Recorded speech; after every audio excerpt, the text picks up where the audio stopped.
Previously on Toontown Rewritten, we did the Lil Oldman task, which included recovering some caviar, simple spoons, and even became a matchmaker for a desperate talking toad. So let's get to it. Hey guys, welcome to another episode of Toontown Rewritten Beta. In this episode, we're gonna do the first few tasks in Donald's Dreamland.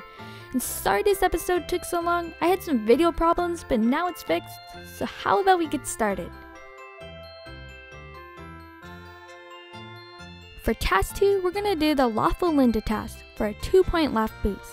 Her building is called Wynken, Blynken, and Nod, Attorneys at Law, which is on Pajama Place.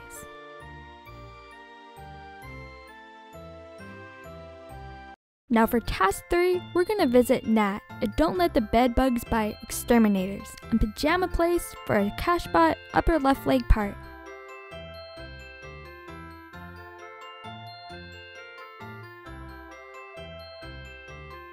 For task 4, we're gonna visit Rocco at Quarry on Lullaby Lane for a 3-point laff boost. So let's start off by going to Susan Siesta's and have a Fiesta.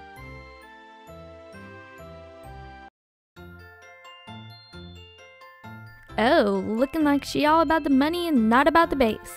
Anyways, our task is 8 4 and up cog buildings. Now let's head on over to Wynken, Blynken, and Nod, Attorneys at Law. And it looks like Linda needs some help with her answering machine. Guess it's not Blynken. So we need some rods from some bean counters. So we're gonna go find them. But before that, let's visit Nat. And it looks like Nat has some strange things going on. I guess it's the fleas. So our task is cash bots from the headquarters. But before that, let's head on over to Rocco at Quarry.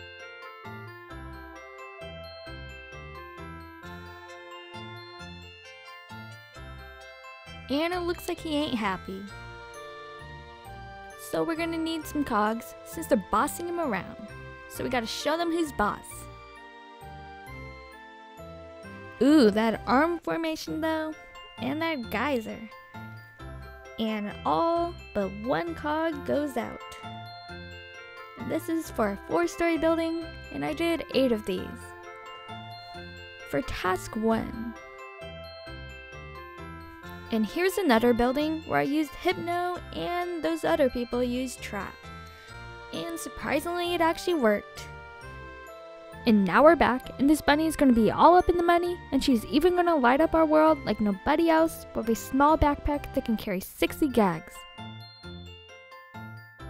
For task 2, we need 3 rods from some bean counters, and then we'll head on over to Lawful Linda. And now it looks like she needs a spare drive belt, so let's go get one from a money bag. And here's our money bag and the newly textured blue magnet. I actually recorded this when they first released it, which was a long time ago. And there we go, the driver belt is a lucky charm. So now for the last and final task for task 2, and it's to recover a pair of pinchers from some penny pinchers. I guess we'll be needing to do some pinching. And now we're back and everything seems to be working, but oh wow, she doesn't even own a phone. You'd think she at least owned a flip phone. I guess she's too old school for that. And our reward is a 2-point laff boost. Our next task is to head on over to PJ's taxi service and see what our next task is. So it looks like we're headed to the Cashbot HQ. So let's head on over there and defeat 10 Cashbots from the Cashbot HQ.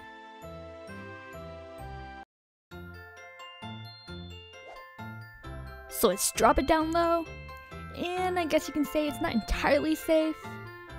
Horrible pun.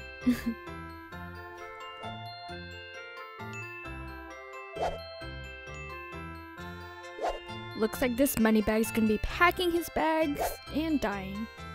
And we use 3 fire hoses and that triples the power. And he's gone. And here's some double trouble with 2 fire hoses. And he's gone. And we're gonna use a fire hose again and put out his fire.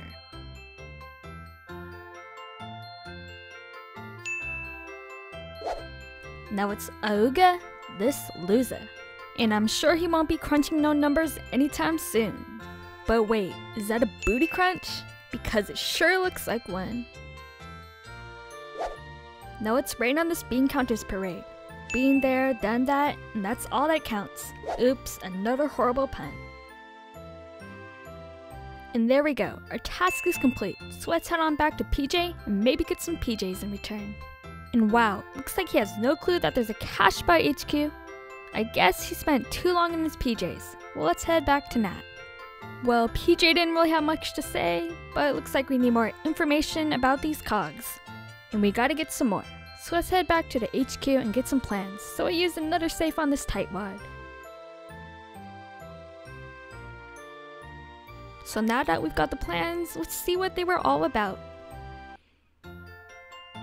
So it looks like Cashbot's built a mint to make cog books, and it must be full of Cashbots. And maybe if we had a disguise, we'd be able to get in. So he's gonna give us a Cashbot upper left leg part.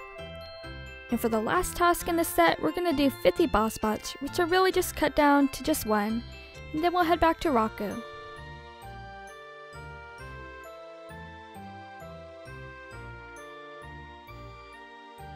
And now we're back, and you ain't good in my book. You wouldn't make it past the publishing process. And yeah, we showed them who's boss. And now for our reward, a 3-point laugh boost. And I think we're not the ones who need to stay out of trouble. Talk about him. And our next task is to visit Zari at House of Z's on Pajama Place. And it looks like she broke her zipper. Is this really just a friendly way of saying she's fat and unfit and she can't deliver her own deliveries? I guess we just have to head on over to her place and see what she really looks like.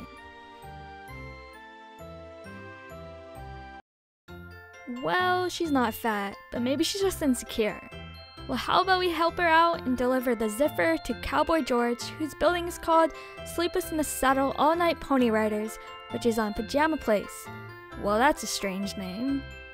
And I don't even know what a zephyr is, but I actually googled it, and it's some strange looking mutated guitar. Don't know why this guy would want that. And now we gotta head on back to Zari, and this is probably the most annoying task in the world. Hate it so much. Now the next task is to deliver a Zamboni to Master Mike, whose building is called Hit the Sack Fencing School, which is on Pajama Place.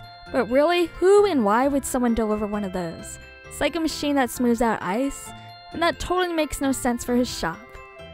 And now we need 70 Cashbots, but I'm going to cut that down to 1, and then we'll head back to Mike, and then back to Zari.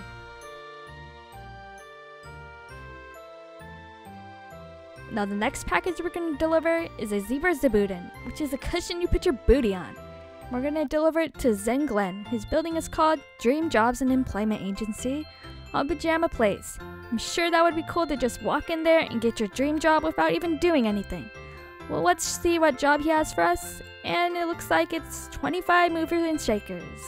So let's do that and then head back to him. So let's go and save his booty.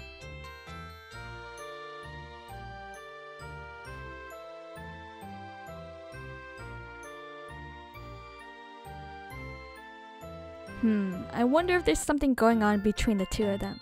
They sure do have the same shirt. So maybe someday he'll find some enlightenment with Zari. I totally ship it. Now we need to deliver some zinnias to Rose Petals, whose building is called Bed of Roses Florist on Pajama Place. See, maybe she's secretly buying some flowers for Zen. And it's funny how they all thank Zari when she's done about 99% of nothing. Never knew a broken zipper could do so much damage. And oh my god, another delivery, and it's to deliver some Zydeco records to Wide Awake, whose building is called Pillow Fights Nightly, which is on Lullaby Lane. Well, she better be wide awake, otherwise I'm just gonna have to say, why the wait? So it turns out Zari must have confused the orders, so let's bring them back to the right place, which is to Lullaby Lou at Crib Notes Music to Sleep, which is on Lullaby Lane. So Lullaby Lou wants us to deliver a zucchini to Zari. It's kinda strange, like what is she gonna do with a zucchini? I guess nobody wants a zucchini. I'm surprised she didn't just send it off to Coach Zucchini and Daisy Gardens. Well, the last and final delivery is a zoot suit for Babyface MacDougal, whose building is called Bedtime Stories, which is on Lullaby Lane. Once upon a time, we're almost done with the task. I don't have time for you to tell a story, no need to worry. Now let's take that message and get our percentage, and off we go. and there's my story. And now we're back at Zari's, the end of the task, and our reward is a 4-point laugh boost. So I hope you enjoyed this episode, and make sure to stay tuned for episode 18, but most of all, have a toontastic day. This week's question of the week is, what is the most annoying task you've had on Toontown? For me, it's actually the House Disease task. I just did it, it's just so much to do, and you just have to keep going back and forth so many times. Like, I seriously think the Little Almond task is easier than this. So comment down below what your most annoying task is. This week's paraders of the week are PrestoTheBlackCat, Treetop Legend, TTR Silent Bob, and Toontown Central.